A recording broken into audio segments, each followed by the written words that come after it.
This vehicle is in violation of base appearance standards. The declaration carried across the visitor parking area at Nellis Air Force Base in Nevada, about 15 miles northeast of Las Vegas, with the officious tone of someone who had found a regulation to enforce. Senior Airman Marcus Webb, 23 years old and 11 months into his assignment with the 99th Security Forces Squadron, stood with his hands on his hips examining a 1985 Chevrolet C10 pickup truck that had seen significantly better days. The truck was faded blue, or at least it had been blue once upon a time, with rust showing through on the wheel wells and lower door panels, a cracked windshield that someone had attempted to seal with clear tape, mismatched tires, and an overall appearance that suggested decades of hard use in the harsh Nevada desert environment.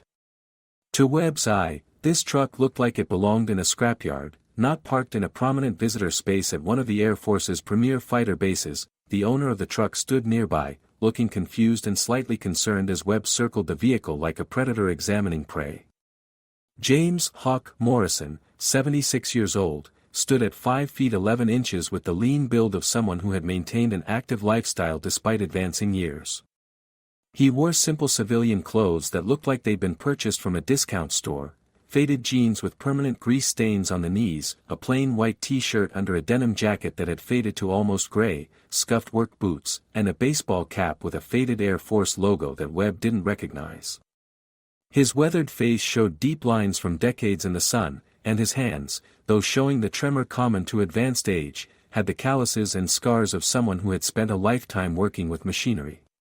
He had driven to Nellis for a reunion event for test pilots from the 1970s and 1980s, an invitation-only gathering that brought together some of the most legendary aviators in Air Force history. Webb pulled out his tablet and began typing notes for what he intended to be a citation or possibly even a towing order.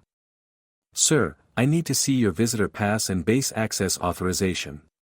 This vehicle does not meet the standards for appearance outlined in Air Force Instruction 32-1042. It's creating a negative first impression for personnel and visitors entering the installation.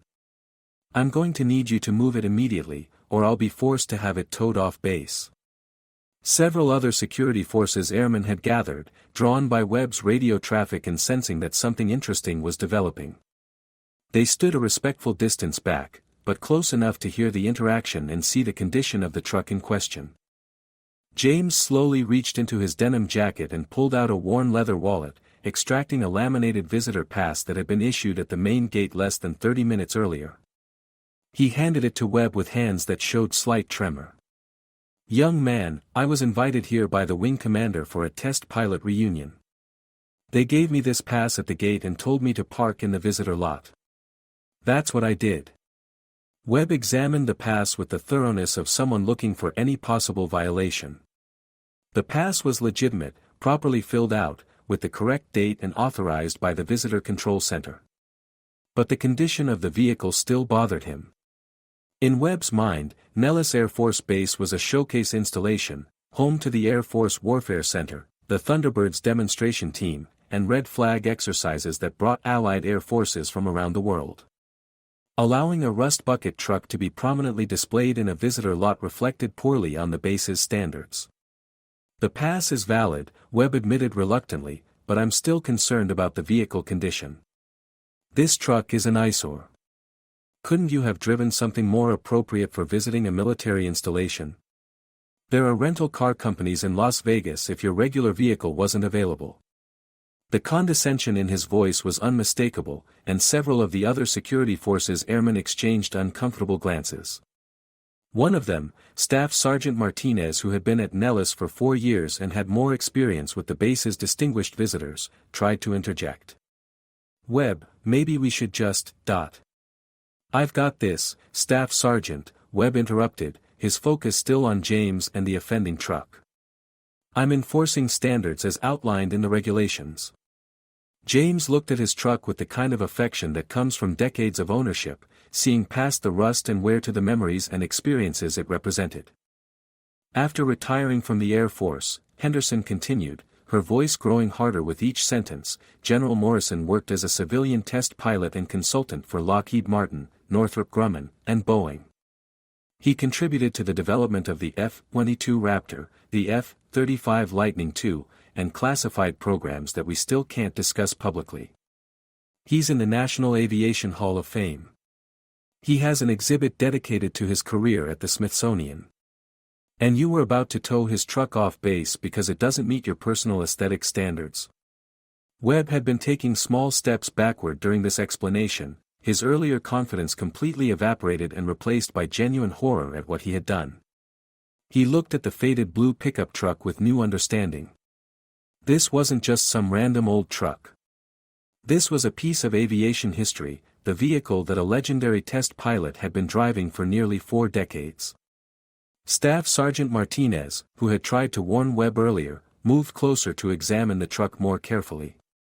Now that he looked beyond the rust and faded paint, he noticed details he'd missed before. There were small decals on the rear window, faded but still visible, showing F-117 silhouettes and test pilot squadron patches. There was a weathered bumper sticker that read, "I flew the Nighthawk before you knew it existed." The truck bed had custom-welded tie-downs that looked like they'd been used to secure sensitive equipment. This wasn't a neglected vehicle. This was a working truck that had been used hard and maintained for function rather than appearance. Colonel Henderson wasn't finished with her lesson. That truck you wanted to tow. General Morrison bought it in 1985 with his own money because he needed something reliable to drive between Nellis and the Tonopah test range where the F-117 program was based. For security reasons, test pilots couldn't drive government vehicles between the classified facility and here. That truck carried classified flight test data, equipment, and personnel for 8 years during the most sensitive period of the stealth program.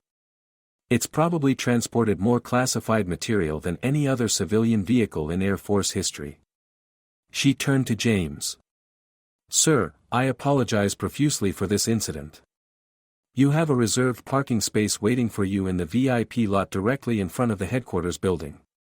That's where you should be parking, not in the visitor lot. My aide should have coordinated your arrival better."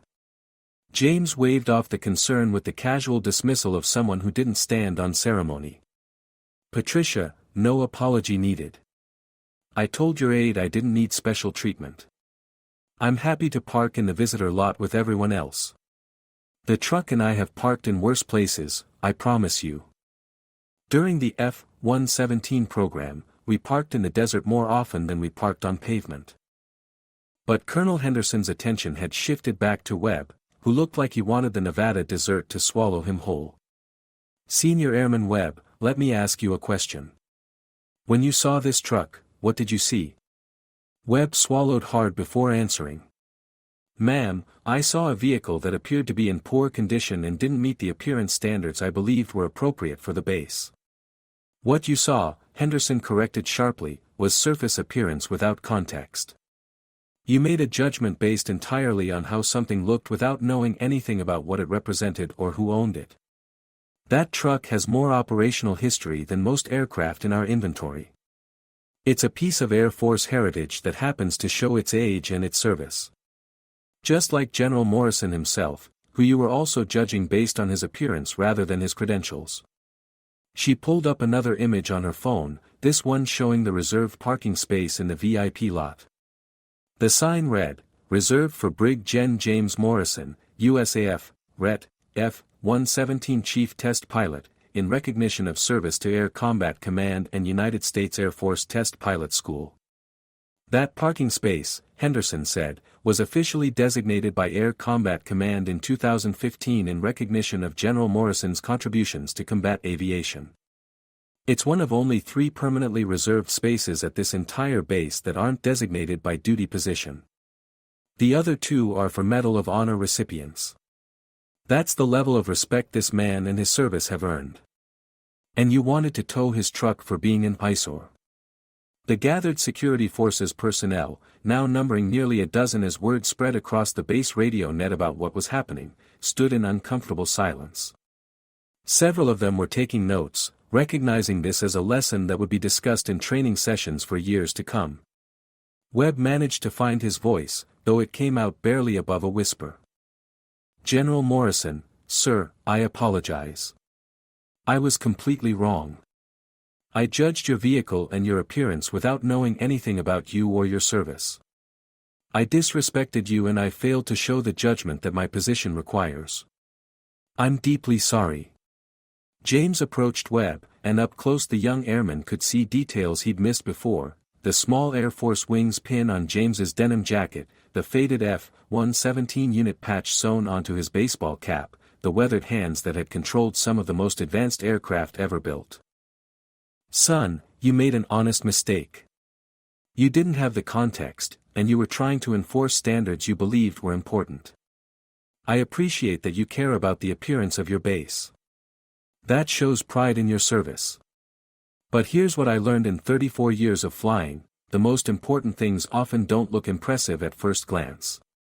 The F-117, when we first saw the design, looked like it couldn't possibly fly. It was angular, strange, broke every rule of conventional aerodynamics. But it revolutionized warfare. My truck looks rough because it's been used hard for nearly 4 decades. It's been through heat, cold, dust storms, and thousands of miles of service. But it's reliable, and it's part of my history. Don't judge things or people by how they look on the surface. Look deeper, ask questions, and show respect until you know the full story. Colonel Henderson nodded approvingly at James's grace, then turned to address the assembled security forces personnel. This incident will become a case study for our security forces training program.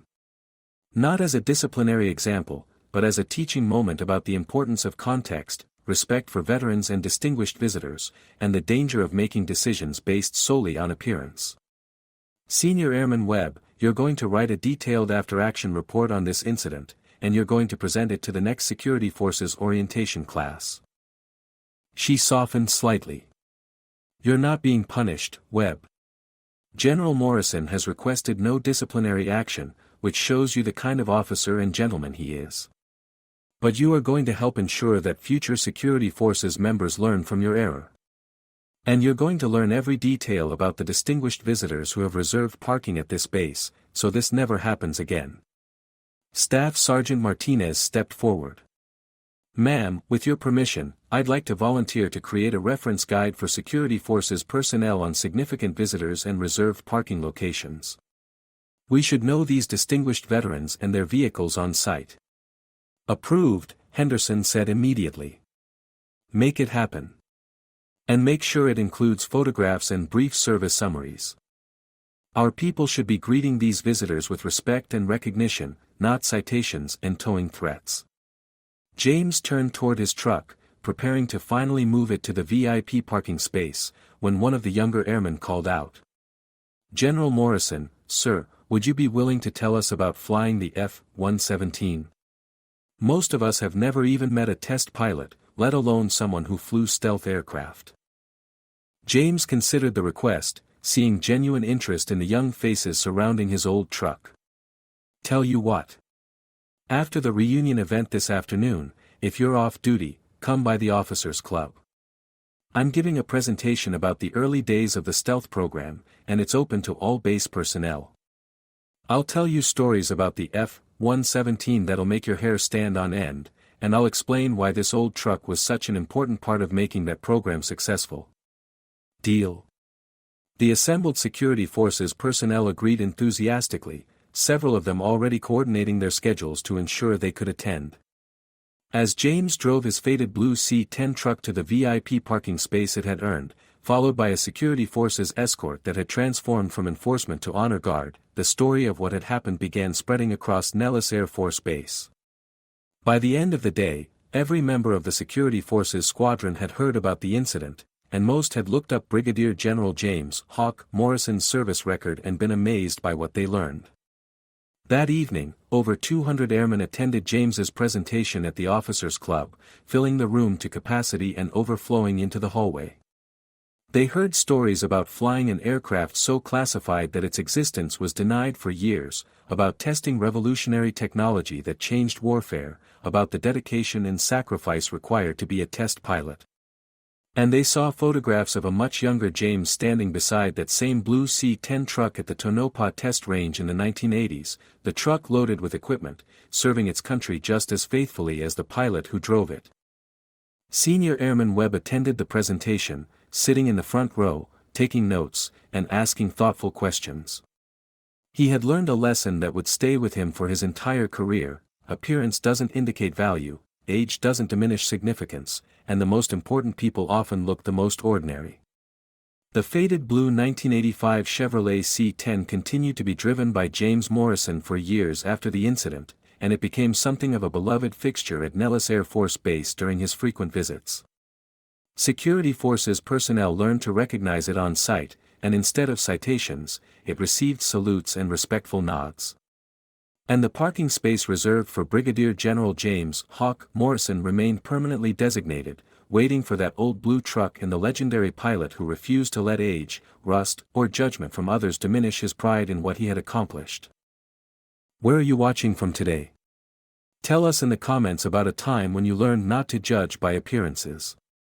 Subscribe to Hidden Legends for more stories proving that true value transcends surface appearance.